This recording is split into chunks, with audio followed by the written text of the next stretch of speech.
저는 그래서 이 소통이라는 게 상당히 필요하다고 생각을 해요.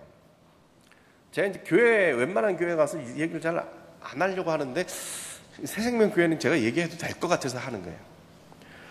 우리는요, 전도를 너무 강조를 했어요. 전도를 너무 강조를 했어요. 그래가지고는 교회가 왜 있어? 전도하려고 있어. 이 도식을 만들어버렸어요. 그게 제가 이데올로기라고 그래요. 만들어진 거예요. 우리 교회들이 초대교회를 본받자라는 말 많이 하죠. 초대교회를 본받자. 초대교회를 본받자. 초대교회를 본받자 하는 것은 무슨 뜻이냐? 초대교회가 가지고 있었던 균형 잡힌 사역이 있지요. 말씀, 예배, 교육, 봉사, 교제, 캐리그마, 그 다음에 리투르기아, 디다케, 디아코니아, 코이노니아. 제가 어저께 코이노니아 얘기했죠. 5가지 사역이 있는데 이 사역을 균형 잡히게 했더라, 이런 거예요. 그래서 초대교회를 본받자 그러면 이 5가지 사역을 균형 잡히게 하고 있는 그 교회를 본받자, 이런 뜻이에요. 그냥 원형, 여기서 끝나는 게 아니고 그 원형이었던 교회가 모범적으로 이 5가지 사역을 잘했기 때문에 그걸 쫓아가자, 이런 뜻입니다. 자, 그러면 제가 질문을 드릴게요. 전도는 어디가 있어요? 전도는 초대교회를 본받자 소리를 무지하게 하는데 결국 여기 와서 뭐예요? 전도하자로 끝났어요. 전도는 어디 있어요? 전도는 제 생각에 봉사나 교제, 디아코니아나 코이노니아의 밑에 들어가 있는 거예요. 사도신경에 보면 뭐라고 나와 있어요? 이렇게 모였더니 믿는 이들을 더하더라, 이랬던 거예요. 믿는 이들을 더하더라. 믿는 이들을 더하더라. 그게 전도예요. 공동체가 올바로 쓰면은 믿는 이들이 더하여지는 게 전도지, 전도가 교회의 목적일 수는 없어요. 제가 어저께 누누이 얘기했듯이 교회의 사명은 다른 데 있어요. 하나님 나라에 있는 것이지 전도가 아니라, 이 말이죠. 근데 우리가 이런 게 있지요. 한국교회가 이제 한 130년 됐어요. 130년 됐어요. 짧은 겁니다. 다른 종교에 비하면. 저 때 막 그 안티기독교 나타나고 막 종교 편향 문제 막 나타나고 이럴 때 제가 기훈실 그 대표로 불교 NGO 대표들하고 그 기독교 NGO 대표들하고 모여가지고 좀 이렇게 대화를 나눠보자 이러고 갔어요. 갔더니 불교에서 너희들 전도한다고 우리를 얼마나 괴롭혔냐 막 성토를 벌이더라고요. 그 비슷한 시기에 부산역에서 그냥 불상 목단 얘기는 뭐 벌써 전설이고, 그 부산에서, 부산이 어떤 데인지 아시잖아요. 불교가 얼마나 세요. 근데 거기 부산역 앞에서 이거 그 탁발하시는 스님이 계신데 어느 기독교인이 가가지고 그냥 그 스님 머리를 쓰다듬으면서 전도를 한 거예요. 그 자랑스럽게 이걸 동영상을 찍어가지고 인터넷에 올려가가지고 무리, 하여간 그런 일까지 있었어요. 그때니까 막 난리가 났잖아. 니들 때문에 못 살겠다. 막 이런 거예요. 막 이런 거예요. 그래서 막 미안하다 막 사람들이 그러는데 점점 듣고 있다 보니까 약간 제가 벨이 꼴려가지고, 제가 성격이 좋은 것 같아 보이는 거지 원래 좋지는 않아요. 그래서 제가 한마디 했어요. 야, 불교는 전도하라는 얘기 없냐? 너희들 포교하라는 얘기 있지? 이랬더니 그 사람들이 우린 그런 거 없다고 막 그러는 거예요. 우리는 그렇게 안 한다고. 근데 그때 동국대 그 불교학과 교수가 딱 나서서 한마디 하시더라고요. 포교하라는 말 있다. 중요한 거다. 그런데 한국에서는 불교가 오래됐으니까 1000년 넘었는데 이제 와서 무슨 포교를 하냐. 우리는 그래서 안 할 뿐이다. 그래서 제가 그랬죠.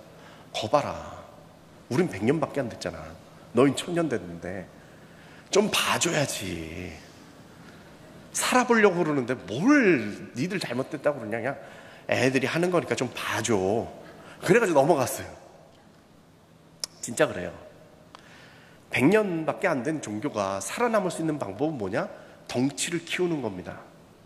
그래야 흔들리지 않고 무너지지 않으니까 덩치를 키우는 거예요. 그러니까 전도를 우리는 열심히 한 거예요. 한국 사람들의 장점은 뭐냐? 약자에 대해서 너그러워요. 그러니까 한국 교회가 막 전도해보겠다고 막 좌충우돌을 하고 있을 때, 아, 그래, 열심히 해봐. 이런 거예요. 좋아 보였어요, 오히려. 그래, 열심히 해봐. 나만 건들지 마. 이런 분위기였는데, 어느 날 딱 보니까 그렇지 않아요. 개신교가요, 힘이 세졌어요. 힘이 세졌어요. 그래서, 개신교한테 이야기하는 게 뭐예요? 이제 역할을 해야지. 이제 그 소수적인 생각을 버려야지. 소수일 때는 사회를 책임질 이유가 없어요. 나만 잘 살면 되는 거였는데, 아니 이제 너희가 다수가 됐으니까 사회에 대해서 뭔가 책임지는 생각을 좀 해봐야 되지 않겠니? 이런 질문을 지금 던지는 거예요. 근데 우리는 뭐예요? 우리가 다수라는 걸 인정을 안 하는 거예요. 인정을 안 하고 어떻게 해요? 마음속에 우리는 아직도 소수예요. 아직도 소수라는 말은 뭐냐? 우리는 아직도 대한민국에 책임질 일이 없어라고 생각하고 있다는 것이죠. 대부분 그럴 거예요. 그래서 제가 이름을 붙였어요. 그건 심정적인 소수의식이다. 심정적인 소수의식이다. 넘겨주십시오. 그래서 우리들 마음속에 무엇이 생겼느냐? 이원론이 생긴 거예요. 세상은 악하고 사탄이 지배하는 지역이에요. 전도라는 게 뭐예요? 거기서 건져내서 교회 울타리 안으로 사람들을 데리고 오는 거예요. 교회는 거룩하고 선한 곳이고 하나님이 지배하시는 곳이고 세상은 사탄이 지배하는 곳이니까 거기 있는 사람들을 끌어다가 교회 울타리 안으로 집어넣는 거예요. 맞는 얘기겠어요?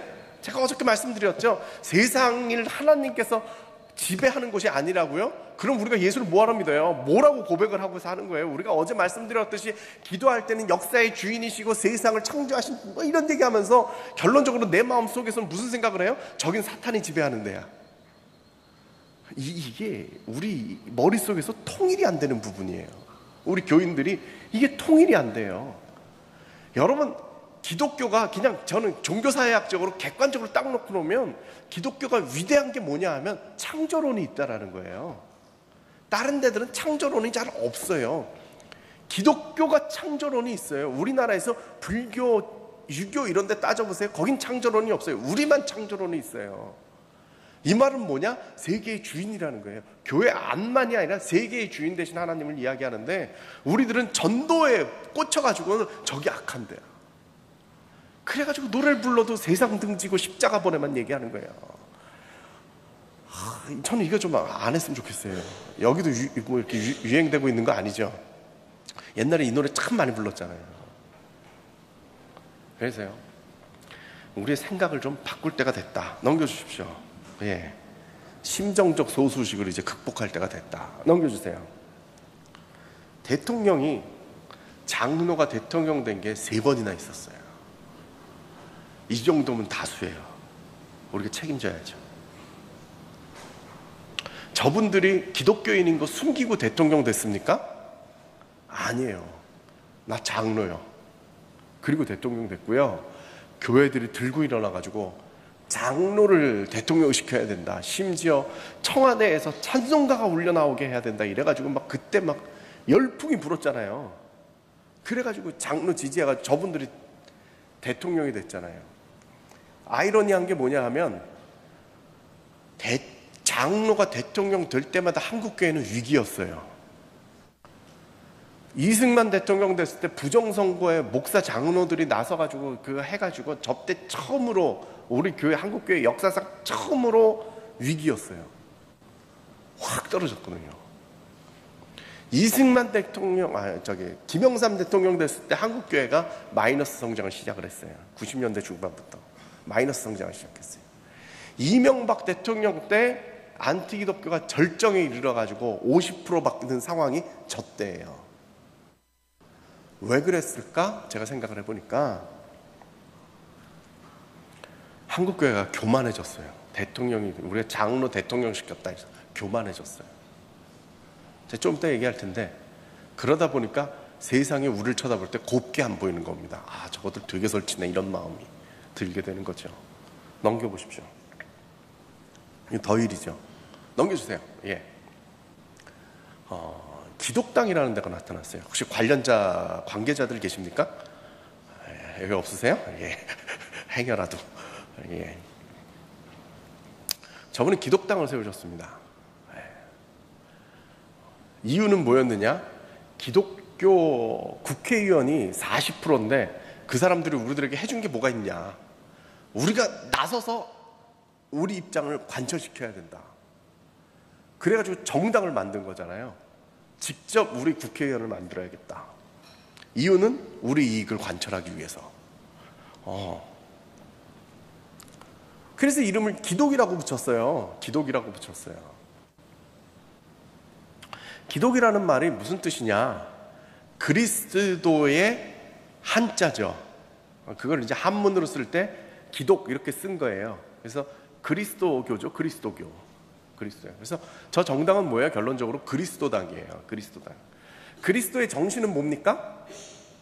그리스도의 정신은? 제가 얘기했잖아요. 대답을 잘해야 된다고. 그리스도의 정신은 뭐예요? 제가 어려운 건 안 물어보잖아요. 그리스도의 정신이 뭐예요? 좀 실망되네. 사랑이잖아요. 사랑이잖아요. 그러면 그리스도당이라 그랬으면 저 정당을 보고 뭘 느껴야 돼요? 사랑이 느껴져야 되잖아요. 사랑이 느껴져야 되잖아요. 넘겨주세요. 제가 저 정당 정책 보고 제가 깜짝 놀랐는데 넘겨주십시오. 첫 번째가 뭐냐 하면 그 다음 화면 주세요. 첫 번째가 뭐냐면 좌파 척결. 두 번째가 뭐냐 하면 반국가 행위 척결이에요. 1번 척결, 2번 척결이에요. 저기서 그리스도의 사랑이 느껴지십니까? 아니죠. 저거 잘못됐어요. 그런 이유를 댔다면 그리스도의 사랑이 느껴질 수 있도록 해줘야 될 거 아닙니까? 저는 생각하기를 우리들이 많은 오해를 하고 있어요. 그건 뭐냐? 그리스도인답게 사는 게 뭐냐? 전도 잘한다 이게 아니고요. 그리스도인답게 사는 거고요. 내 삶에 그리스도의 정신이 나타나는 거고요. 그리스도라고 이름을 붙였다면 그 사랑의 정신이 나타나야 되는데 그런 것들이 안 나타나는 것들. 넘겨주세요. 이게 2007년도에 촛불 집회 막 서울에서 하고 있을 때 찍은 사진입니다. 제가 저 사진을 보고요. 신문을 보다가 제가 무릎을 쳤어요. 이게 뭐냐면 이제 저 때 광우병 촛불 집회할 때인데 저는 뭐 별로 거기에 대해서는 조금 동의를 안 하는데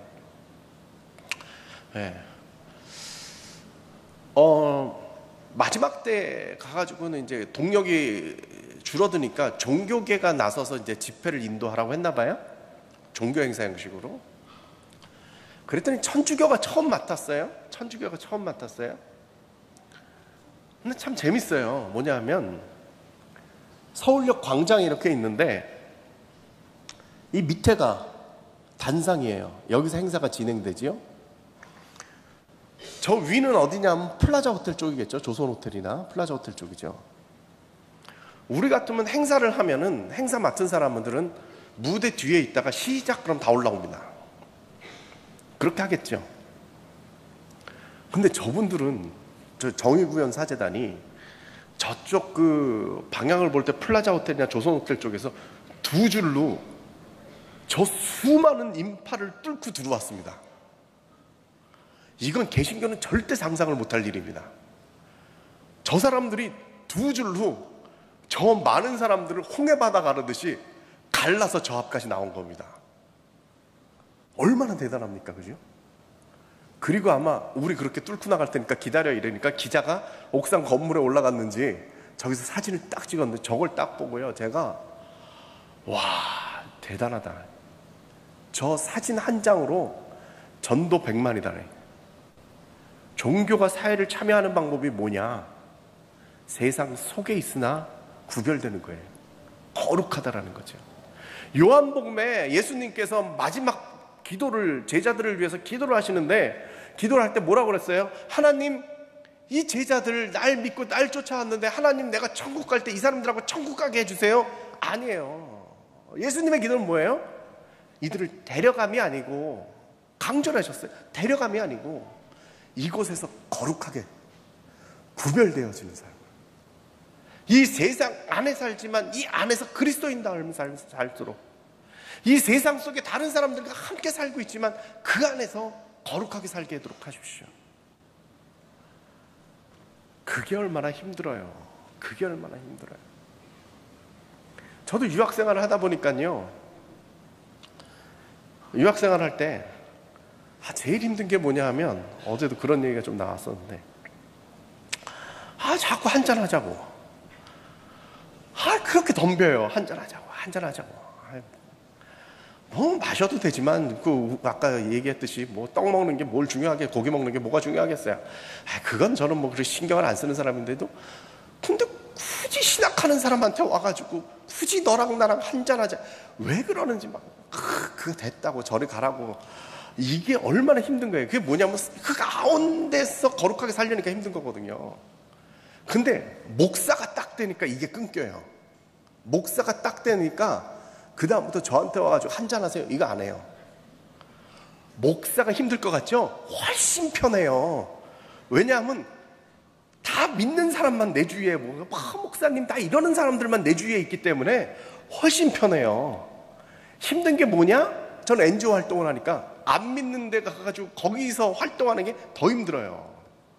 저는 그래서 여러분들이 더 위대해요. 세상 들어가가지고 그 속에서 구별해서 살려니까 얼마나 힘들어요. 목사가 훨씬 편해요, 실은. 네. 목사님들이 맨날 죽겠다 그러는데 다 뻥이에요. 네. 요것만 하면 되니까. 근데 바로 저 장면이에요. 세상 속에 들어가서 세상과 구별되어진 거룩한 삶, 거룩이라는 게 구별되어진다라는 거잖아요. 여러분, 피하지 마세요. 피하지 마세요. 교회가 세상 안으로 들어가는 걸 피하지 마세요. 예수님께서 원하시는 것은 피하라는 게 아니에요. 거기에 들어가는 거예요. 예수님께서 원하시는 건 변화산에서 초막 짓고 거기서 사는 게 아니에요. 거기서 내려와서 그 은혜로 세상 가운데서 살아가는 거예요. 여러분들이 진정한 승리는 이곳이 아니고 저 산 아래 마을에서 이루어지는 줄로 믿습니다. 넘겨주십시오. 예수님께서 겟세마네 동산에서요, 오늘 잡혀가야 되는 거예요. 그래서 땀방울이 핏방울이 되도록 기도를 했겠죠. 여러분 생각해 보십시오. 내가 오늘 죽는다고 생각을 해보십시오. 오늘 내가 잡혀가 죽는다. 얼마나 기도가 간절하겠어요. 예수님도 마찬가지였죠. 막 땀방울이 핏방울이 되도록, 하나님, 나 이거 안 하면 안 돼요. 이 잔을 피할 수는 없을까요? 하나님, 이거 안 하고 좀 편하게 가면 안 되겠어요? 예수님 마음도 그렇잖아요. 아니, 아버지가 굳이 아들을 왜 그 고생을 시켜? 그냥 본인이 재물 받은 걸로 치고 그냥 편하게 가면 좋잖아요. 왜 아들을 왜 죽여? 그러니까 너무 답답하니까, 하나님 이거 그냥 한샘 치고 그냥 갑시다. 받은 걸로 치고 갑시다. 그러는데 하나님이 대답을 안 해주는 거죠. 대답을 안 해줘. 그러니까 매달려서 기도를 했는데 하나님이 이렇다 저렇다 가타부터 얘기를 안 하니까, 그러면 뭐 별 수 없네요. 그 잔은 제가 받을게요. 이렇게 된 거죠. 예수님께서 하신 말씀은 뭐예요? 십자가예요. 십자가. 희생이에요. 그리고 이유는 사랑이에요. 예수님께서 그 사건을 통해서 우리들에게 말씀하시고자 하시는 바는 뭐냐? 그 언어의 모양은 뭐냐? 십자가이고 희생이고 사랑이에요. 넘겨주세요. 근데 베드로는 다른 생각이었어요. 베드로는 뭐였어요? 예수님과 함께 예루살렘으로 올라가면은 정권을 잡을 거예요. 자기는 우의정이에요. 이미 자기는 우의정으로 자기는 찍어놨어요. 그래서 칼을 찼어요. 가서 칼 한번 휘둘러 볼 거예요. 내가 저놈들 내가 올라가기만 하면 내가 칼 한번 휘둘러 보리라. 내가 한번 거들먹거려 보리라. 칼을 찼어요. 그러다 보니까 어떻게 됐어요? 위기의 상황이 딱 오니까 칼을 뽑아가지고 말고의 귀를 자르지요. 베드로의 언어는 뭐예요? 칼이에요. 폭력이에요. 예수님의 언어는 십자가고 희생이고 사랑이었는데 베드로의 언어는 뭐였느냐면 칼이고 폭력이고 증오였어요. 제가 어느 날 문득 이런 생각이 든 거죠. 한국교회는 예수님의 제자일까 베드로의 제자일까? 혹시 지금 우리가 한국교회가 이만큼 힘이 세졌으니까 칼 한 번 휘둘러 보려고 하는 건 아닐까? 세상을 향해서 칼 한 번 휘둘러 보려고 하는 게 아닐까? 이런 생각이 들어요. 저는 큰 교회 목사님들 가끔씩 만나거든요. 이 교계 행사 있거나 뭐 이런. 왕이에요. 왕이에요. 제가 어느 날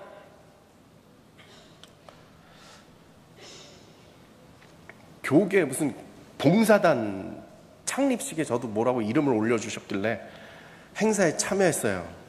그게 끝나고 엘리베이터 타고 가려고 엘리베이터를 기다리고 있는데 갑자기 사람들이 검은 양복을 입은 사람들이 확 와가지고 제가 쫄아가지고 쑥 피했어요.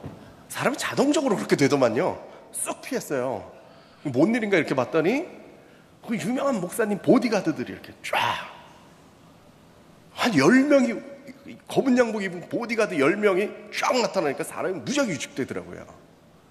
근데 제가 그 목사님 알거든요. 개인적으로 아는 게 아니라 그 목사님 아는데 그 목사님 목회로는 머슴 목회예요. 목회는 머슴이다. 그분은 목사는 머슴이 돼야 되는데 보디가드가 10명이에요. 이건 약과예요. 이건 약과예요. 제가 전에 그 외국에서 몰트만 교수라고 아주 유명한 목사님이 교수님이 독일 교수님이 오셔가지고 저희 그 행사를 제가 진행을 한 적이 있는데 이분이 또 조용기 목사님하고 친해요. 참 희한하죠. 희한하죠. 둘이 어울릴 수가 없는 사람인데 어울려요. 네. 정점에 이르면 뭐 이렇게 통한다고 어저께 장로님이 그러시던데 정점에 가면 통하는 거야. 그래가지고는 그 호텔에서 밥을 먹는데 이제 제가 수행했죠. 갔어요. 갔는데 거기는 10명 수준이 아니에요. 한 50명은 될 것 같아요. 호텔 들어올 때 장로들이 두 줄로 서 있어요. 거기에 보디가드 있죠. 방송이 3개, 카메라가 3개가 떠요. 황제죠. 그러다 보니까 무슨 일이 생기느냐. 참 제가 김동호 목사님하고 얘기를 할 때 그런 얘기를 제가 탁 들어서 제가 탁 깨달았는데 큰 교회 목사가 되면 환상이 생긴대요. 자기가 말 한마디 하면 막 수천 명, 수만 명이 쫙 이렇게 움직이니까 환상이 생긴대. 내가 말만 하면 다 될 거라는 환상이 생긴대요. 그러니까 자꾸 시청 앞에 뛰쳐나간다는 거예요. 자기가 해결하려고 대한민국 문제를 자기가 해결하려고 거기 가서 내가 말 한마디 하면 대한민국도 해결할 수 있다 자꾸 생각하니까 저길 나가가지고 자꾸 한국을 향해서 호통을 친다라는 거죠. 그 제가 보면서 그런 생각이 든 거예요. 저는 예수님 제자가 아니야. 저건 베드로 제자야. 왜 거기 가서 칼을 쓰고 있어? 우리가 할 건 뭐예요? 예수님 제자답게 십자가 지고 희생하고 사랑한다고 하는 거예요. 그 섬기는 거죠. 세상이 종교를 향해서 이 사회가 종교를 향해서 원하는 언어는 뭐냐? 예수님의 언어예요. 십자가 지고 희생하고 사랑의 언어를 전해주면 사람들이 거기에 감동을 받고 동일하고 쫓아오는 거예요. 거기다 대놓고 칼 휘두르죠. 맞서 싸우죠. 우리가 이걸 놓치고 있는 것 같아요. 자꾸 한국교회가 커지니까 거기에 힘입어가지고 세상을 향해서 자꾸 소통을 치려고 한다는 거죠. 넘겨주십시오. 이건 제가 어저께 한 얘기예요. 신앙의 중요한 건 뭐예요? 실천이에요. 그렇게 살아가는 거죠. 세상은요, 우리들에게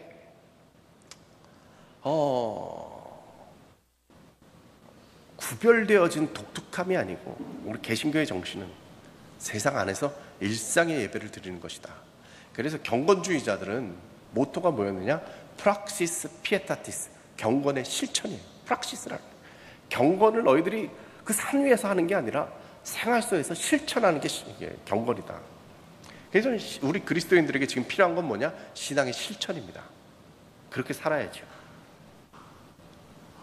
필리핀에서는 제가 못 봤습니다만 한국에서 예를 들면 차를 몰고 가는데 어떤 차가 깜빡이도 안 켜고 갑자기 확 껴들었어요. 내 앞으로. 그럼 어떻게 해야 되겠습니까? 예? 그렇죠. 빵빵. 이거는 점잖은 수준이고 그럴 때는 막 욕을 해줘야 돼요. 막 욕을 해줘야 돼요. 점잖으셔서 그런 욕들을 잘 안 쓰시나 보네요. 그냥 해야 돼요. 왜냐하면 그런 게 쌓이면 나중에 다 암으로 발전을 할 수가 있어요. 그래서 스트레스는 그때그때 풀어주셔야 돼요. 그래서 막 욕을 해주세요. 그 남편 운전하는데 막 욕하면 사람이 변하잖아요. 막 욕을 하면 아우 건강하세요 이렇게 빌어주세요. 그거 말리지 마시고 건강하세요 이렇게 빌어줘야 돼요. 근데 앞쪽에 딱 꼈는데 그 뒤에 예수 믿는다고 물고기가 이렇게 그려져 있어요. 어떻게 해야 되겠어요? 저 예수 믿는 게 그러면서 욕을 2배로 해줘야 되죠. 2배로 해줘야 돼요. 우리 어저께 말씀드린 대로 저희 학교는 목사님들이 옵니다. 목사님들이 옵니다. 저희 학교에서 저희 목사님들한테 지도하는 게 있습니다. 다들 그 교회 본거 몰고 오거든요. 그때 다 교회 표지판 이렇게 있잖아요. 그거 붙이고 오지 말라고. 자석으로 맞춰가지고 주일에만 붙이고 평일엔 띄어라. 제가 압니다. 대한민국에서 운전 제일 많이 하는 사람이 택시 운전사 다음 목사입니다. 이건 다시 얘기하면 뭐냐 하면 택시 운전사 다음으로 운전을 험하게 하는 사람들이 목사라는 거예요. 그런 거 붙이고 제가 덕된 사람은 본 적이 없습니다. 네. 그래서 주일에 별수 없이 붙이고 평일에는 네가 운전을 못 고칠 바엔 차라리 자석으로 했다가 평일엔 띄어라. 예. 저는 연말이 되면요. 두려워요. 연말이 되면 두려워요. 왜 두렵냐. 연예인들 시상식을 하는데 연예인들 시상식을 하고서는 하나님께 영광 돌린다 그러면 전 두렵고 떨려요. 저기 사고를 안 쳐야 될 텐데. 그 말하고 제가 격려가 되는 게 아니라 저게 사고를 안 쳐야 될 텐데. 참 신기하죠. 사고들 많이 쳐요. 사고들 많이 쳐요. 유명한 가수가 평생 그 소원이었다고 복음성가집을 냈는데 그 다음 주에 사기죄로 들어가더라고요. 그런 일도 있었어요. 누구라고 얘기를 안 하겠어요. 그런 일들이 벌어져요. 그래서 저는 중요한 게 뭐냐, 예수를 믿는다라는 것 다음으로 중요한 것은 뭐냐, 그렇게 사는 거예요. 근데 한국 교회는요 고백만 가르쳤어요. 말로 하는 고백만. 그냥 너는 가가지고 예수 믿는다고 계속 얘기하라는 거예요. 이 훈련을 무지하게 시켰어요. 여러분들 중에 아마 어렸을 때, 요즘 이런 거 잘 안 하는데 어렸을 때 누가 칼을 뒤밀고 너 예수 믿느냐고 물으면 뭐라고 대답할 때 이거 안 해보셨어요? 다 해봤죠?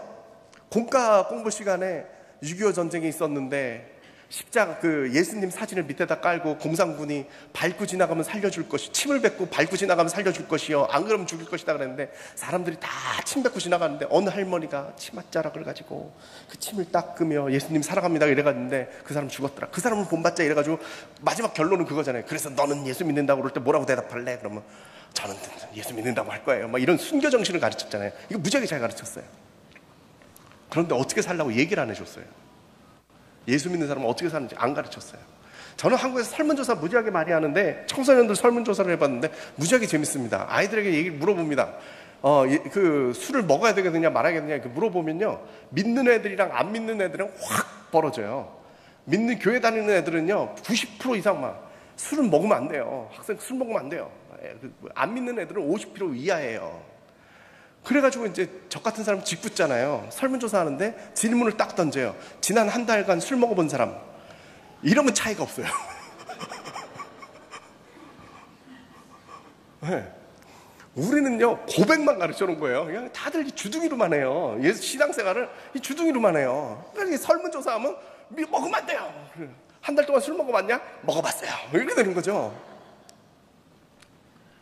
그래서 이런 훈련들을 많이 좀 시켰으면 좋겠는데, 경건주의자 애들의 가르침에 따라서 프락시스 피에타티스, 경건의 실천을 가져가야 돼요. 넘겨주십시오.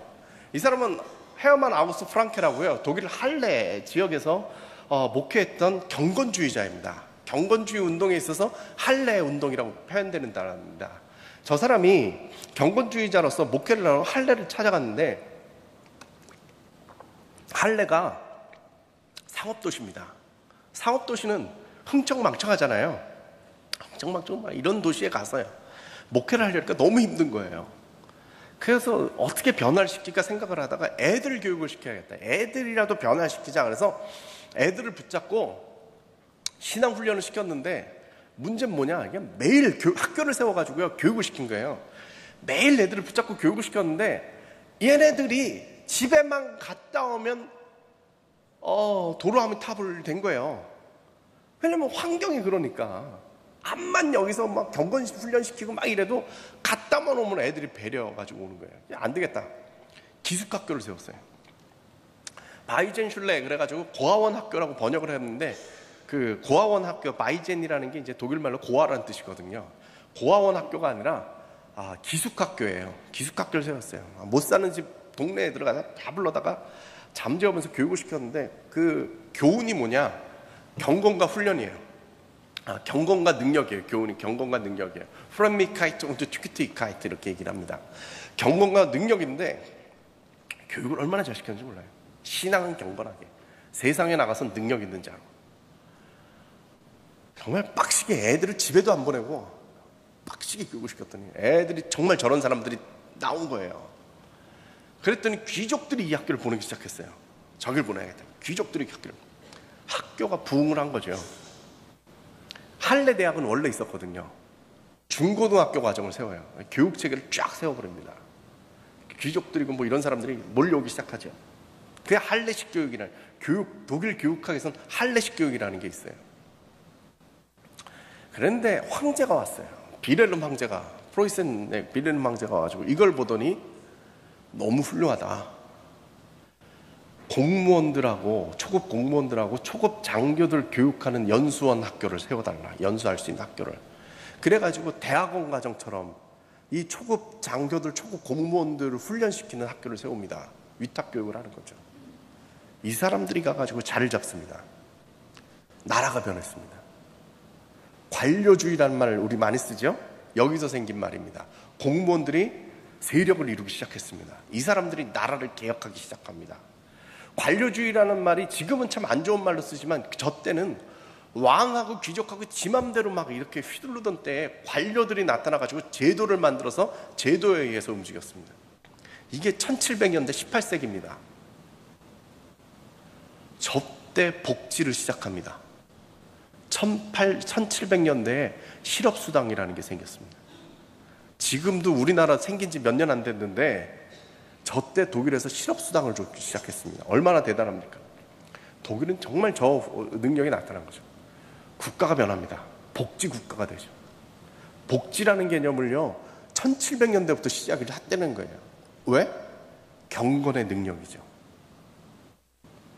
그리스도의 정신을 가지고요 사회를 보니까 사회가 보이죠. 연약한 자들을 도와야 된다는 복지의 개념이 생기는 거죠. 재밌는 사실은 뭐냐 하면요, 루터교 이 경건주의 운동에 영향을 받은 나라들, 루터교 국가들은요 복지가 발달되어 있습니다. 어떤 나라들이냐? 독일, 스칸디나비아 3개국, 스웨덴, 덴마크, 노르웨이, 그 위에 핀란드까지 이 나라들이 다 루터교 국가들입니다. 복지가 최상인 나라들이죠. 저 경건주의 영향입니다. 같은 예수를 믿지만 칼빈주의 영향을 받은 나라들은요 스위스, 네덜란드, 영국, 미국, 캐나다, 호주, 뒤이어서 대한민국까지 이 나라들은 자본주의가 발달되긴 했는데 지금 말한 복지국가들하고는 좀 다르죠. 이 개인주의가 발달됐기 때문에 그렇습니다. 칼빈주의는 철저한 개인주의거든요. 복지, 공동체 이런 개념이 없습니다. 우리가 선교사를 미국이나 캐나다 쪽 선교사가 아니라 독일 쪽 선교사를 받았으면 우리나라도 상당히 복지국가가 됐을 텐데 이쪽 선교 칼빈주의 영향력을 받다 보니까 잘 살게는 됐는데 공동체 개념이 없죠. 네, 그런 영향력이 있습니다. 이게 신앙이라는 게요 그만큼 중요한 겁니다. 그래서 이 독일이 그런 영향력을 지금도 받고 있습니다. 지금도 받고 있습니다. 그래서 세계에서 복지가 제일 발달된 나라, 이게 바로 이러한 영향력이다. 그래서 경건의 실천, 그것이 우리의 공동체뿐만 아니라 사회를 바꾸는 그러한 역할을 했다는 것이죠. 자, 우리가 하나님 나라를 많이 얘기를 하지요. 그런데요, 하나님 나라에서 중요한 사실이 있습니다. 그건 뭐냐? 유토피아로 그냥 가져가는 게 아니에요. 그냥 이상적으로 그냥 말로만 하는 하나님 나라, 저는 의미가 없다고 생각합니다. 우리의 현실로 끌고 들어와야죠. 그것으로 끝나는 것이 아니라 함께 살고 있는 이 공공의 영역, 공공의 영역에서 그러한 역할들을 감당해야 되는 것이다 라고 저는 생각을 합니다. 넘겨주십시오. 그래서 하나 더요. 한 번 더요. 한 번 더요. 저는 크리스찬들이, 선한 크리스찬이 바른 민주시민이 돼야 된다고 생각합니다. 여러분, 이게 일치가 되십니까? 요즘만 해도 좀 낫습니다. 제가 한 10년 전에 목회자 세미나 가서 이런 얘기하면 목사님들이요 뜨악하게 쳐다봤습니다. 크리스찬은 크리스찬이고 성도는 성도지 왜 그 사람 보고 시민이라고 그래? 그것도 민주시민, 그럼 뭐 괜히 이상하게 쳐다봐가지고. 민주주의 국가에서 민주시민 되는 거죠. 바른 민주시민이 돼야죠. 그래서 세상을 변화시키는 거 아니겠습니까? 하나님 나라가 임할 수 있도록 우리가 해야 되는 거 아니겠습니까? 거기서 필요한 건 뭐예요? 신앙의 실천이에요. 거기서 나 예수 믿어 암만 얘기해도 하나도 필요 없습니다. 중요한 건 뭐예요? 예수 믿는 사람답게 사느냐, 이게 중요한 거죠. 사람들이 듣고 싶은 얘기는 말이 아니라 그 사람의 그리스도인다는 행동이에요. 아까 말씀드렸듯이 예수 믿으면 운전도 잘해야 되는 거예요. 예수 믿는 자는 사람처럼 살아야 사람들이 감동이 있고 쫓아오려고 하는 거지, 그게 없으면 아무런 의미가 없지요. 저는요, 물건 사고 이럴 때 목사라고 얘기 절대 안 합니다. 목사라고 얘기를 하는 순간부터는요 먹잇감이 돼요. 제가 한국에 와가지고 교수 되고 처음 이제 차를 샀어요. 그래서 아는 사람 통해서 교인이라는 분을 소개를 받아가지고 차를 샀는데, 이분이 목사님이 계속 이러더라고요. 그래서 이분이 날 되게 잘해주나 보다. 목사 할인 혜택이 있나? 그래서 고맙다고 막 이랬는데 결론적으로는 제가 몽땅 당했어요. 목사님 그러니까 그 조건이 어떻게 돼요? 이 말을 못 하겠더라고. 교인이라는데 저 싸게 해주는 거예요? 이 말을 못 하겠더라고요. 결론은 홀랑 뒤집었었어요. 그래서 저는 믿는 사람하고는 거래를 안 해요. 특히 저한테 목사님 이런 사람한테는 절대 안 합니다. 특히 교인들하고는 절대 거래를 안 합니다. 그렇게 살아야 되잖아요. 그게 안 되면 아무런 의미가 없어요. 근데 우리가 이런 실수들을 많이 합니다. 사는 걸 훈련을 안 시켰기 때문에 그렇죠.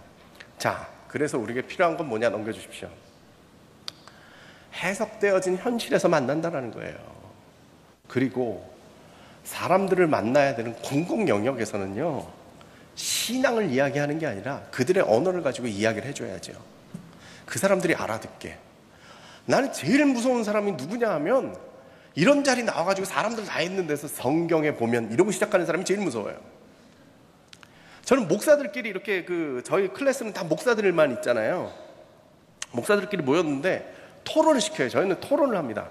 제가 교수 강의 지금 2시간 반 강의를 하면 1시간 반 교수가 강의를 하면 1시간 반 토론을 합니다. 목사님들이 토론을 하면요 상당히 재밌어요. 저는 실천 신학을 하기 때문에 이런 얘기를 들으면 목사님들이 그게 맞다 틀리다 막 우리가 해봤는데 된다 안 된다 뭐 이런 얘기를 해요. 토론은 무지하게 재밌어요. 근데 어떤 목사가 딱 나서가지고는 성경에 보면 이러면요 저한테 무지하게 혼납니다.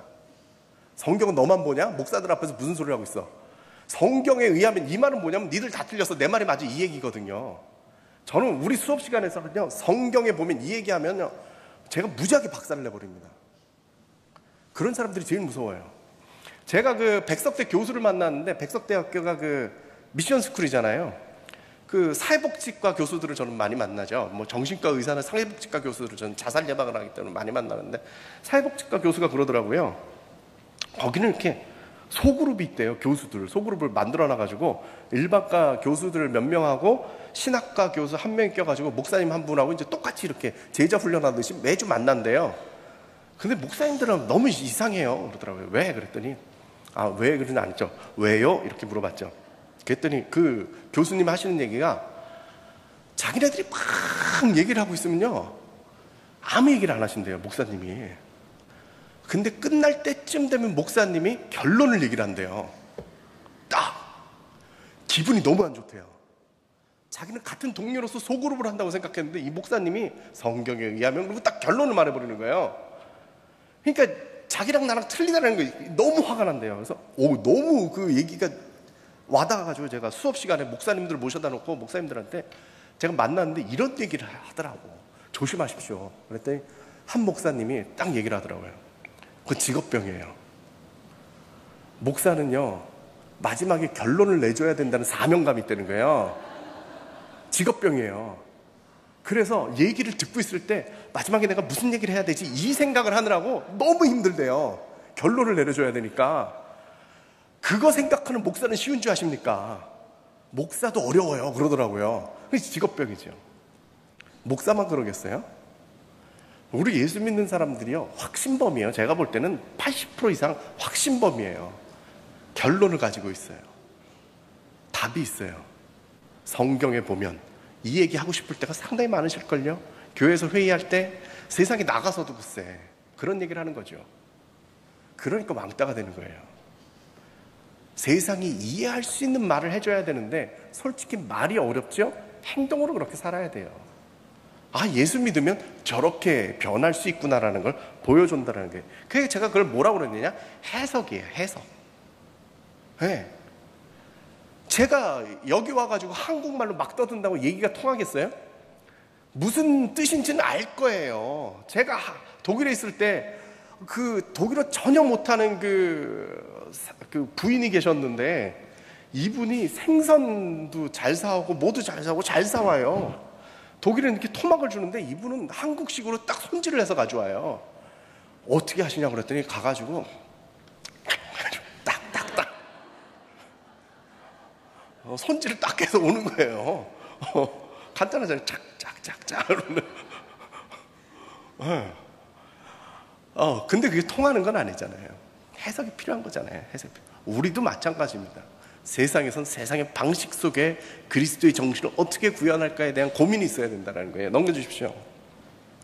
제가 아까 했었던 그 사회적 신뢰도 조사에 이런 질문을 했습니다.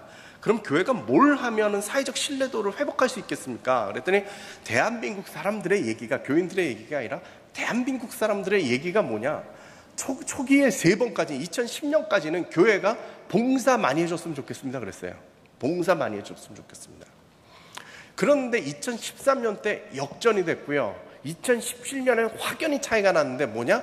봉사는 됐고 도덕과 윤리 문제를 세워주십시오.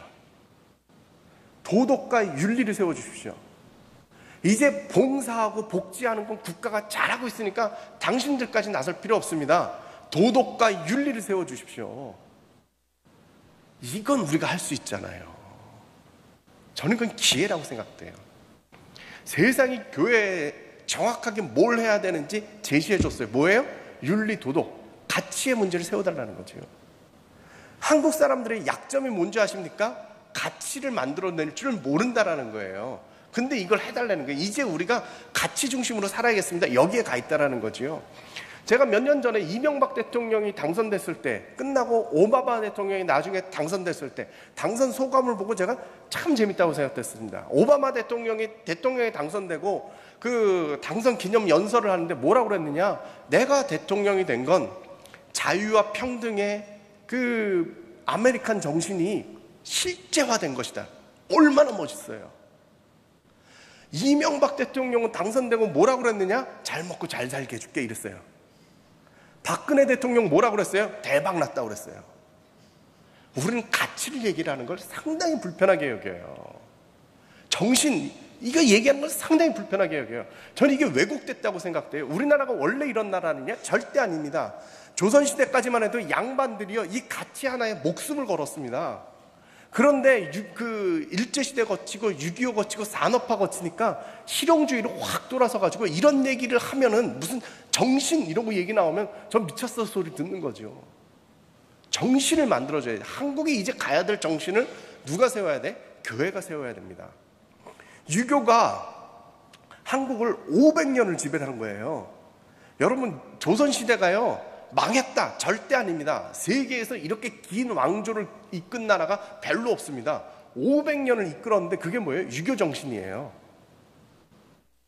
그런데 일제시대 거치고 이러면서요 정신세계가 무너진 거예요. 그럼 누가 나서서 이걸 해결해야 되는데 누가 나서요? 기독교가 해야 되는데 우리가 이걸 감당을 못한 거예요. 근데 이 시대가 돼가지고 우리한테 욕을 합니다. 도덕과 윤리, 가치를 세워주십시오. 이거 우리가 잘할 수 있다 저는 생각합니다. 넘겨주십시오. 이런 것이겠죠. 하나 더 눌러주십시오. 하나님 나라. 하나님 나라가 어떻게 이루어지느냐?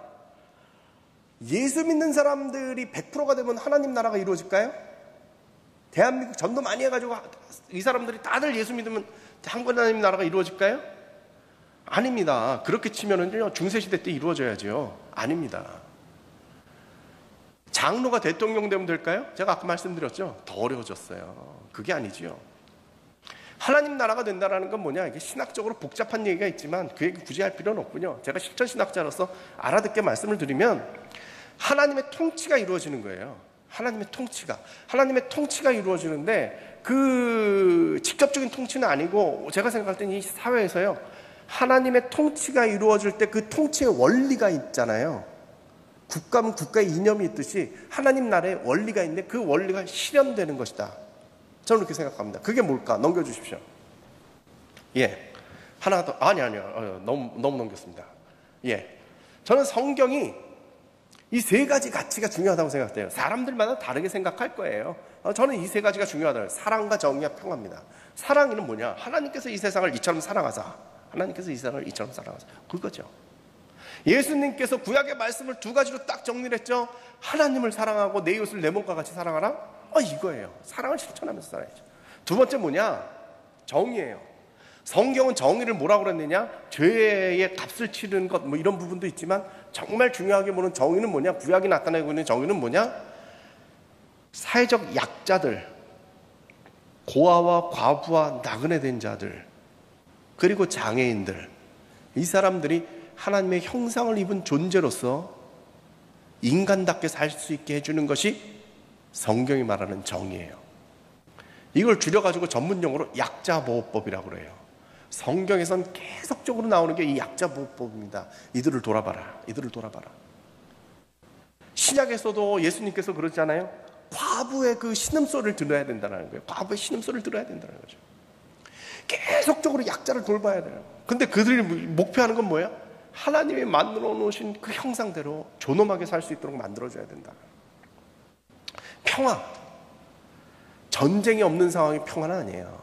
이스라엘 사람들이 자기네들끼리 만나가지고 뭐라고 인사합니까? 샬롬 그러죠. 네. 모슬렘들이 자기네들끼리 만나면 뭐라고 인사합니까? 샬람 그럽니다. 이게 샬롬하고 똑같은 얘기입니다. 평화예요. 이 사람들 맨날 만나면 인사가 평화예요. 이런 뻥이 어디 있습니까? 전쟁은 거기서 다 일어나고 있는데 자기네들의 가치는 평화예요. 이건 거짓 평화예요. 전쟁이 없다는 건 그건 평화가 아니라 성경이 말하고 있는 평화는 뭐냐? 샬롬입니다. 샬롬이라는 건 뭐냐? 하나님께서 천지를 창조하셨던 그 질서가 유지되는 거예요. 하나님께서 이 세상에 주신 그 질서가 있잖아요. 인간은 인간답게 살고 환경은 환경대로 살고 자연은 자연대로 그 하나님의 목적대로 그래서 그 질서가 유지되는 것이 샬롬이에요. 하나님 나라는 뭐냐? 사랑과 정의와 평화가 이루어지는 게 하나님 나라예요. 여러분 마음속에 여러분들이 살고 있는 삶의 기준이 사랑과 정의와 평화다. 그럼 여러분 마음속에 하나님 나라가 이루어지는 거예요.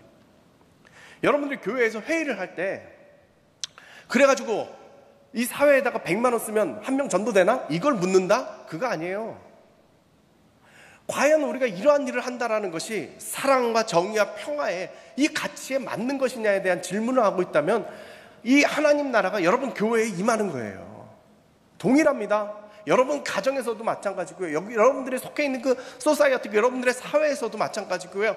그곳에 돌아가는 기본적인 원리가 사랑과 정의와 평화에 의해서 이루어진다면 거기에 하나님 나라가 이루어지는 거예요. 여러분들이 하나님 나라를 위해서 일한다. 그건 뭐냐? 이러한 가치가 이루어질 수 있도록 하나님의 뜻이 이루어질 수 있도록, 그래서 하나님의 통치가 이루어질 수 있도록 하는 것이 바로 하나님 나라를 위해서 여러분들이 활동하는 것이다, 이렇게 봅니다. 넘겨 보십시오. 마지막 이야기를 하려고 합니다. 제 아들입니다. 잘생겼죠? 지금 고3입니다. 초등학교 때, 제 초등학교 6학년 때인데,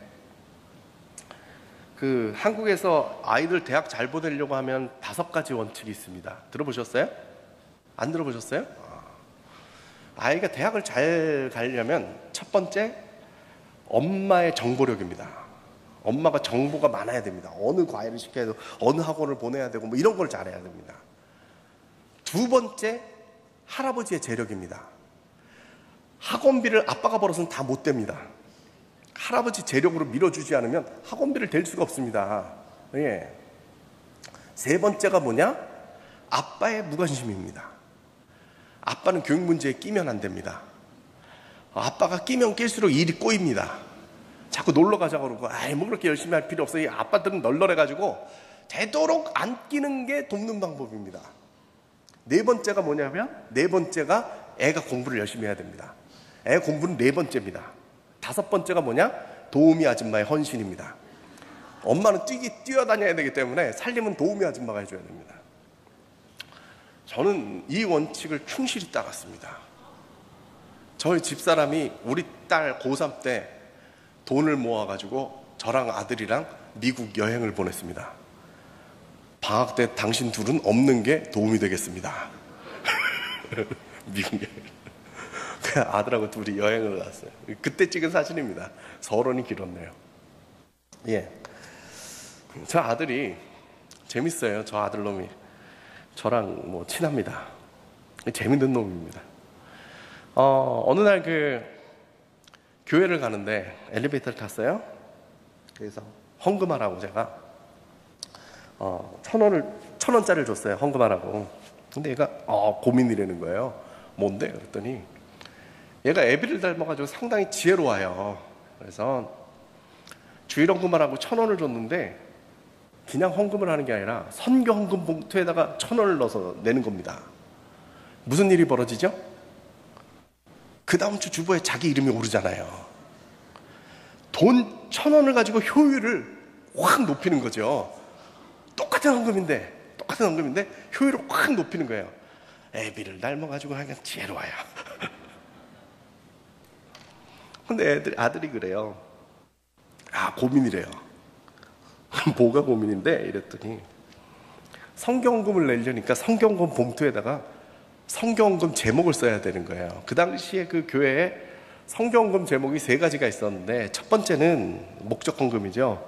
첫 번째는 북한을 탈출해서 제3세계를 헤매고 있는 우리 교포들을 데려오는 프로젝트가 하나 있었고요. 또 하나는 여름에 네팔 산골로 비전 트립을 가는데, 거기에 아이들에게 학용품 사주는 걸 주일학교에서 준비해라. 연대를 하기 위해서 주일학교에서 준비를 해라. 이랬습니다. 세 번째는 뭐였느냐면, 우리 교회에서 후원하고 있는 파라과이 선교사님께서 빈민촌에다 학교를 세우고 싶다고 후원금을 보내달라, 이런 겁니다. 3개였습니다. 그래서 아들이 오늘은 무슨 제목을 쓸까? 이 고민을 하더라고요.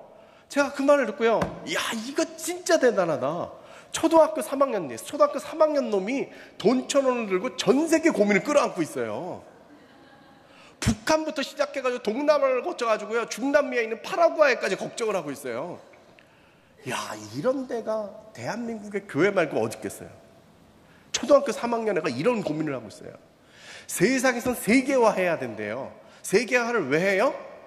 세계로 장사를 해가지고 돈 크게 벌자고 세계화를 하는데요.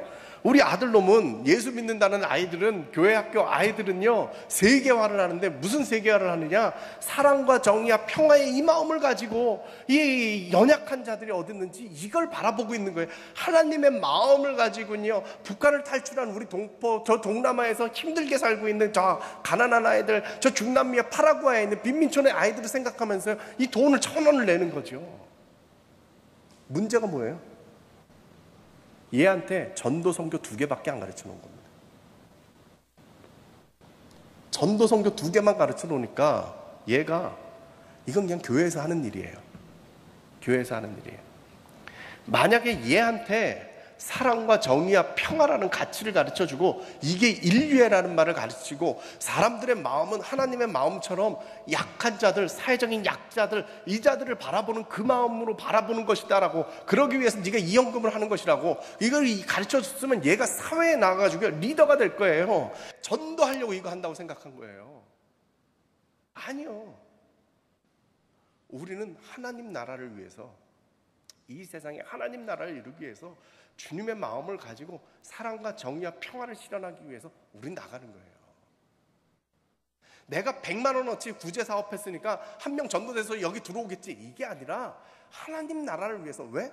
저 땅도 하나님이 통치하시는 세상이기 때문에, 그래서 우린 사랑과 정의를 안고 가는 거예요. 중요한 사실은 뭐예요?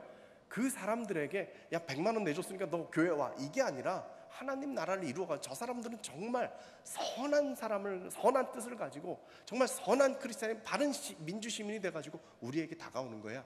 이걸 이해시킬 수 있으면 세상은 우리를 다르게 볼 거예요. 저는 그곳에서 하나님 나라가 이루어진다고 믿습니다. 저는 새생명교회가 이런 마음을 가지고 나갔으면 좋겠습니다. 정말 이 빈들과 같은 이곳에 여러분들이 있지만 주님의 기적을 붙잡고요 나아가길 바랍니다. 그러기 위해서 여러분들이 져야 될 이 십자가가 있을 겁니다. 나를 부인하고 매일과 같이 져야 되는 그 십자가가 있을 텐데, 하나님, 나 같은 사람이 그런 십자가를 질 수 있는 기적을 내게 허락해 주십시오. 그 십자가 내가 피하지 않고 나 잘된 것 하나님 위해서 쓸 수 있도록, 나에게 주신 이 은사 하나님 나라 위해서 쓸 수 있도록 주님 십자가를 질 수 있는 기적을 내게 주십시오. 그런 기도할 수 있는 여러분들이 되시기를 간절히 축원합니다. 다시 기도하시겠습니다. 하나님 아버지, 이 새생명교회를 주님께서 축복하여 주셔서 정말 주의 십자가를 붙잡고서 세상으로 나아갈 수 있는 많은 사람들이 일어날 수 있도록 인도하여 주시옵소서. 세상에 나가서 정말 십자가와 희생과 그리고 그 사랑의 그 마음을 가지고 다가갈 수 있도록 도와주시옵고, 하나님 나라를 이 교회가 아니라 세상에서 이루어갈 수 있는 주의 귀한 일꾼들 되도록 인도하여 주시옵소서. 예수님의 이름으로 기도드렸습니다. 아멘.